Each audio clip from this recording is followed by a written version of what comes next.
नाम अविनाश पटायल मोर श्रेणी अष्टम मोर प्रकल्पर नाम ହେଉଛି भूमिकंपରୁ रक्षा पाइबा ପାଇଁ सोलार सिस्टम।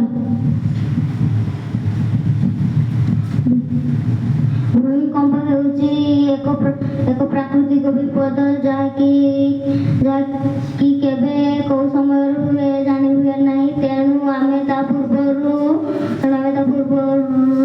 ସଚେତନ ଯନ୍ତ୍ର सोलार सिस्टम କରିପାରିବା ଯାହାଦ୍ୱାରା କି ଲୋକମାନେ ସତର୍କ ହୋଇପାରିବେ। ଏହାର